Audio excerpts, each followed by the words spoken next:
बिस्मिल्लाहिर्रहमानिर्रहीम। अस्सलाम वालेकुम, मैं हूँ सनाज़ और आप देख रहे हैं मेरा यूट्यूब चैनल इनसाइड न्यूज़र है। नाज़रीन, आज की वीडियो में हम बात करेंगे डोमेस्टिक वायलेंस पे। डोमेस्टिक वायलेंस जो है हमारे पाकिस्तान के अंदर बहुत ज़्यादा है और हर दूसरी ख़ातून को ऑलमोस्ट जो है वो डोमेस्टिक वायलेंस का सामना करना पड़ता है। और पहले ये समझा जाता था कि सिर्फ़ जो पढ़े लिखे लोग नहीं हैं, अवेयरनेस नहीं है उनके अंदर, वही लोग जो हैं वो ख़वातीन के ऊपर हाथ उठाते हैं और उनको डोमेस्टिक वायलेंस का निशाना बनाते हैं। लेकिन ये चीज़ गलत है। पढ़े लिखे जो डिसेंट किस्म के फैमिलीज़ हैं उनके अंदर भी डोमेस्टिक वायलेंस के जो केसेस हैं उनकी शरह बहुत ज़्यादा है। और इसी तरह का केस जो है वो बहुत ही मायानाज एक्टर हैं फ़िरोज़ खां और उनकी साबका अहलिया अलीज़े फ़ातिमा, जो उनका केस ऑलरेडी कोर्ट के अंदर चल रहा है। और बच्चों की कस्टडी के हवाले से बहुत से मामलात हैं जो सामने आ रहे हैं। केस जो है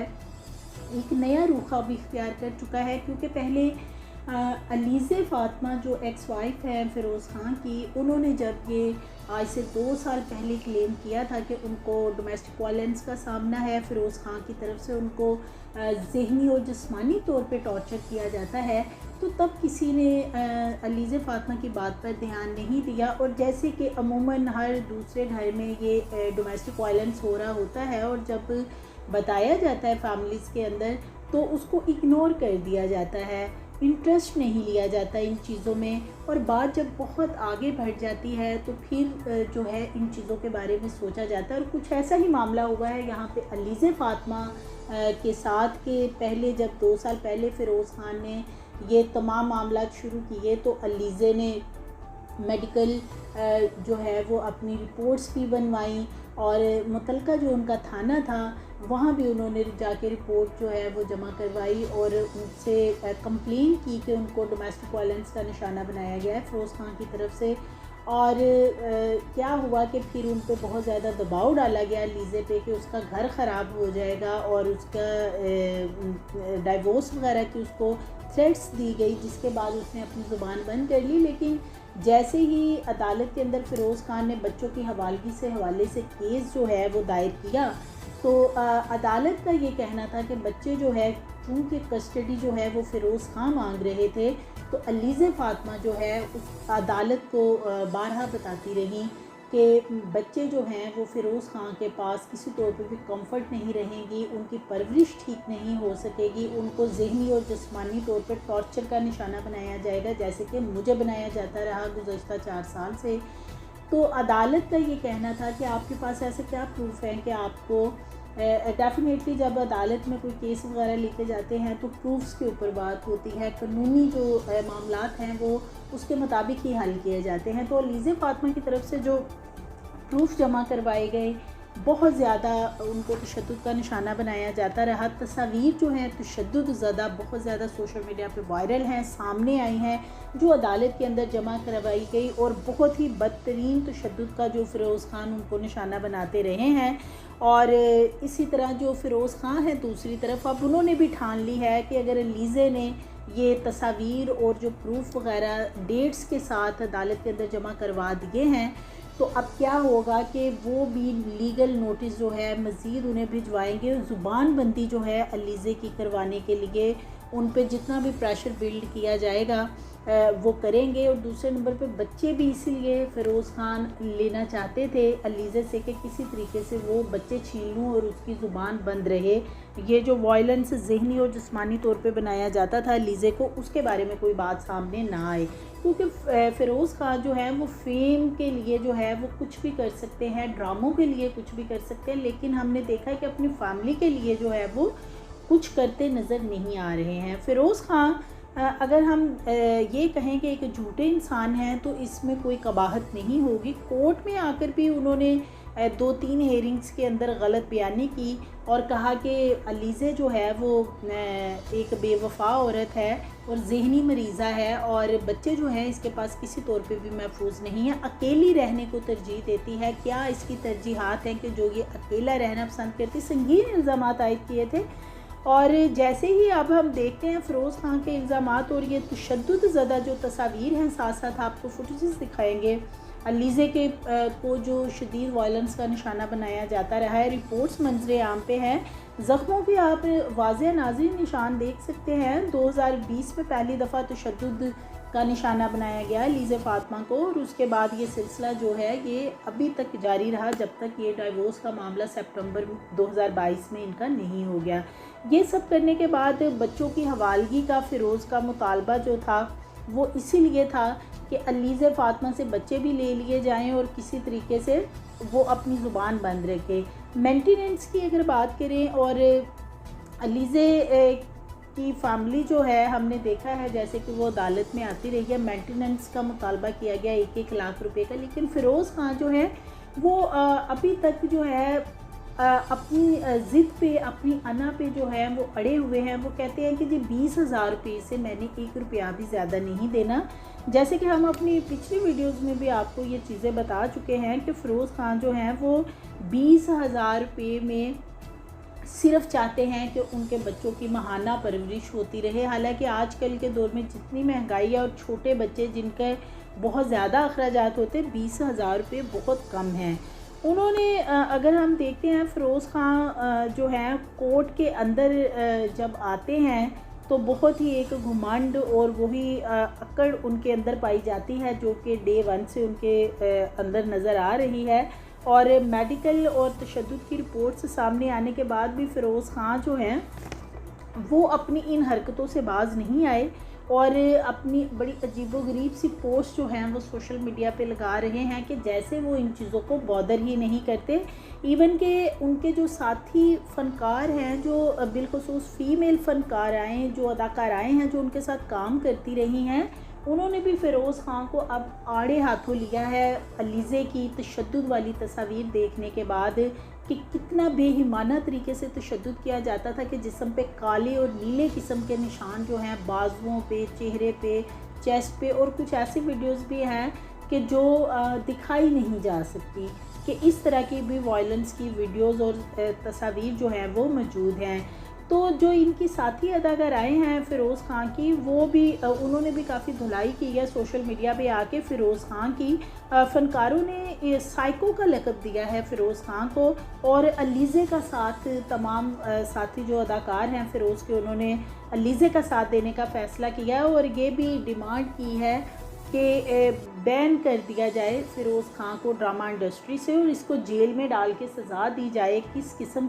का ये वायलेंस करता था अलीज़े पे, और उसके बाद अपने बच्चों को भी माफ़ नहीं किया कि जो बेटा सुल्तान बहुत छोटा था उसे भी तशद्दुद का गाहे बगाहे निशाना बनाया जाता रहा, और उसकी भी मेडिकल रिपोर्ट जो है नाक से खून बहने की, वो भी अलीज़े के पास मौजूद है। तो फ़िरोज़ खान और अलीज़े फ़ातिमा के ख़िलाफ़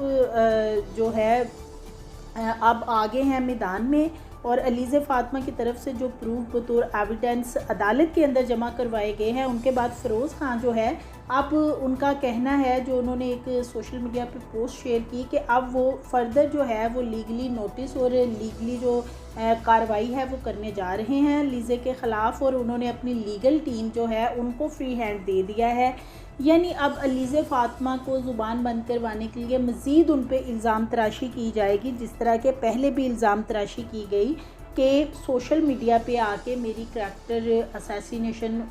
कर रही है अलीज़े और इसकी ज़ुबान बंद करवाई जाए। ये दरख्वास्त दायर की गई थी फ़िरोज़ की तरफ से। दूसरी बात आपको नाज़रीन एक बड़ी इंपॉर्टेंट बताते चले कि पासपोर्ट और शनाख्ती कार्ड के हवाले से जो कोर्ट ने एक मामला तय किया था फ़िरोज़े के, जिस तरीके से अलीज़े फ़ातिमा ने कुछ जो भी प्रूफ जमा करवाए हैं फ़िरोज़ खान के ख़िलाफ़, तो अदालत ने तमाम एविडेंस देखने के बाद एक डिसीजन किया था कि जिस तरह UAE का ग्रीन वीज़ा है फ़िरोज़ खान के पास और वो बच्चे वहाँ मुंतकिल करने के बारे में प्लान कर चुका है, तो अलीज़े ने अदालत से सदा की थी कि बच्चे जो हैं वो कहीं बाहर ना मिलने दिए जाएं, कि मुझे डर है कि वो बच्चे लेके फ़िरोज़ जो है वो आउट ऑफ कंट्री चला जाएगा और फिर मैं बच्चे अपने कैसे हासिल कर पाऊँगी। तो बच्चों की सेफ़्टी और सिक्योरिटी के लिए अदालत ने फिर ये प्रूफ देखने के बाद डिसीजन किया कि मीटिंग जो है वो अदालत के अंदर ही मीटिंग रूम में हुआ करेगी, जहाँ दीगर बच्चों की भी मीटिंग होती है। और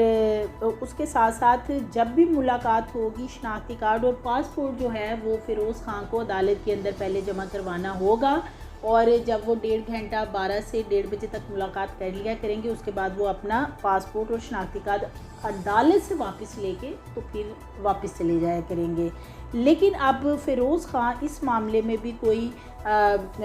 2 नंबरी ही करते नज़र आ रहे हैं कि उनका कहना है कि उनका पासपोर्ट और शनाख्ती कार्ड गुम हो गए हैं, लिहाजा इनके बगैर ही बच्चों से मुलाकात करने के बारे में अदालत की तरफ से ऑर्डर किया जाए। वैसे उनकी मुलाकात तो अब है एक आध दिन में, 30 अक्टूबर को है, बच्चों के साथ मीटिंग है। देखते हैं कि अगर वो वहाँ पे पासपोर्ट या आईडी कार्ड जमा नहीं करवाते तो अदालत इजाज़त देती है नहीं देती, ये फर्दर अपडेट्स आएंगी तो आपसे शेयर करेंगे। मेंटेनेंस की अदायगी पर जो अलीज़े की तरफ से रखी गई थी बात कि 1 लाख रुपया फ़ी बच्चा चाहिए, तो फ़िरोज़ का ये कहना था कि वो सिर्फ 20,000 रुपया पे करेंगे। इस पे जो दलाइल हैं वो अदालत ने मांगे हैं। आइंदा 1 नवंबर की हेयरिंग पे देखते हैं, उसके ऊपर भी अदालत जो है वो फ़ाइनल डिसीजन करेगी कि मेंटेनेंस यानी ख़र्चा जो है वो बच्चों का कितना पे किया जाएगा फ़िरोज़ ख़ान की तरफ से। अलीज़े ने कई बार ये बात पहले भी उठाई थी कि उन्हें तशद्दुद का निशाना बनाया जाता रहा है, लेकिन बहुत से लोग हैं किसी ने भी यकीन नहीं किया था। जब कोई सबूत जिस तरह सामने आ जाता है तो फिर बहुत सी चीज़ें जो है वो वाज़ह हो जाती। फ़िरोज़ ख़ान मुसलसल तशद्दुद का निशाना बनाते रहे। सोशल मीडिया पर जब से तस्वीर वायरल हुई हैं और वहशियाना तरीके से जिस तरह मार कर नील डाले गए हैं, और ड्यूरिंग प्रेगनेंसी जब उनकी बेटी पैदा होने वाली थी फ़ातिमा, तब भी अलीज़े फ़ातिमा को शदीद तशद्दुद का निशाना बनाया जाता रहा। शोबिस की शख्सियात जो हैं बहुत ज़्यादा उन्होंने हमदर्दी की है अलीज़े फ़ातिमा के साथ। और जिस तरह हम देखते हैं कि ड्रामा में जितने भी ड्रामे हैं फ़िरोज़ ख़ान के, वायलेंट रोल जो है वो फ़िरोज़ ख़ान को दिए जाते हैं और फ़िरोज़ ख़ान इसी किस्म के जो हैं वो रोल करते हुए नज़र आते हैं। उनकी साथी अदाकाराओं का कहना है कि जब से बिलखुसूस ये प्रूफ सामने आए हैं जो अदालत में दिए गए हैं कि जो फ़िरोज़ है वो हर वक्त ही गुस्से का शिकार सेट पे भी रहता था, शूटिंग के दौरान भी, और इसी तरह बहुत ही रूड बिहेवियर उसका देखने में नज़र आता था। और वैसे भी इंडस्ट्री के अंदर मशहूर है कि फ़िरोज़ ख़ान के हर वक्त मूड जो है वो स्विंग्स रहते हैं और ये इनका टेम्पर जो है वो काफ़ी जो है वो शूट हाई रहता है। और बाज़ लोगों ने तो ये भी कहा कि इनको एक्टिंग आती ही नहीं, असल में वो अपनी रियल लाइफ में ही ऐसे हैं, हर वक्त बहुत ही एग्रेसिव और बहुत ही रूड उनके बिहेव है। जिस तरह का वो कोई एक्टिंग प्ले नहीं कर रहे होते, वो असल में उनकी शख्सियत ही ऐसी है जो ड्रामों के अंदर उनको रोल दिए जाते हैं। तो अब फ़नकार जो हैं साथी अदाकार, उन्होंने भी ये काम करने से, इकरा अज़ीज़ हैं बहुत ही फेमस नाम है ड्रामा इंडस्ट्री का, उन्होंने काम करने से इनकार कर दिया है कि वो फ़िरोज़ के साथ फर्दर कोई भी प्रोजेक्ट जो है वो नहीं करेंगी, क्योंकि उनका ये जो हो सकता है कि सेट के ऊपर जब साथी फ़नकार अब बोल पड़े हैं लीज़े के बाद, तो उनको भी इसी किस्म के बिहेवियर का सामना हो, उनके साथ भी रूड बिहेव किया जाता हो फ़िरोज़ की तरफ से, बहुत एग्रेसिव बिहेव हो, जिसकी वजह से अब वो भी पीछे नहीं रहे और कह रहे हैं कि हमने इसके साथ काम नहीं करना। तो नाज़रीन आप ये देख लें कि जिस तरह अलीज़े ने पहले भी बताया था कि एक रात जिस रोज़ सितंबर को में तलाक दी गई अलीज़े फ़ातिमा को, तो फ़िरोज़ ख़ान ने रात के टाइम जो है बच्चों को और अलीज़े को घर के बाहर निकाल के खड़ा कर दिया कि वो जहाँ मर्जी जाएं, और फिर वो अपनी वालदा के घर चली गई। तो ये देखेंगे किस किस्म का बिहेवियर था। और बहुत सी अदाकाराएँ हैं जिनमें मरियम नफ़ीस, उस्मान खालिद भट्ट, एमन खान, मिनाल खान, मीरब अली, मंशा पाशा, सरवत गिलानी, मिशी खान और इसी तरह बहुत सी अदाकाराएँ हैं, उशना शाह वगैरह जो फ़िरोज़ के साथ काम करती रही हैं, इकरा अज़ीज़, तमाम ने आड़े हाथों लिया है फ़िरोज़ ख़ान को। साइको इसको जो है लक़ब दिया है, इसको बैन करने का मुतालबा किया है कि ड्रामों में इनको बैन किया जाए। और वो साथी अदाकाराओं का यही कहना है कि बीवी को मारना किसी भी जगह पे जस्टिफाई नहीं किया जा सकता। पागलपन की ये जो हरकतें फ़िरोज़ ख़ान ड्रामों में करता नज़र आता है, असल में फ़िरोज़ ख़ान का वही चेहरा है, वो कोई भी एक्टिंग वगैरह नहीं करता। रियल जो है वो रियलिटी में भी, हकीकत में भी ऐसा है। तो ये तमाम चीज़ें जो हैं वो निकल के सामने आई हैं। इस तमाम मामले को लेके जो अलीज़े ने तमाम सबूत के आँख को तशद्दुद का निशाना बनाया गया कि उसकी आँख ज़ाया होते होते बची है, ये कहना है अलीज़े फ़ातिमा का। और इसी तरह उसके जिस्म पे भी निशानात जो हैं वो वाज़े देखे जा सकते। देखते हैं नाज़रीन, 1 नवंबर को फर्दर हेयरिंग होने जा रही है, क्या चीज़ें सामने आती हैं और फ़िरोज़ ख़ान इस मुश्किल से अपने आप को कैसे निकालते हैं। उनकी बहनों और माँ का भी बड़ा रोल है इस तमाम मामले में। उनको भी क्रिटिसाइज़ किया जा रहा है कि माँ और बहनें जो हैं उन्होंने फ़िरोज़ को अकेला छोड़ दिया अलीज़े को तशद्दुद का निशाना बनाने के लिए और मना नहीं किया, कोई अपना रोल प्ले नहीं किया, बच्चों के लिए भी रोल प्ले नहीं किया। तो इन तमाम चीज़ों का देखते हैं कि भी अदालत की तरफ से मेंटेनेंस का क्या डिसीजन आता है, बच्चों की कस्टडी का क्या मामला जो है वो सामने आता है। और साथ ही साथ फ़िरोज़ जो है वो मुलाकात अब करने जा रहे हैं ID कार्ड और पासपोर्ट के बगैर। देखते हैं वो क्या चीज़ें सामने आती हैं। मज़ीद अपडेट्स के लिए हमारी चैनल को सब्सक्राइब करें, लाइक करें और बेल आइकन को प्रेस करें।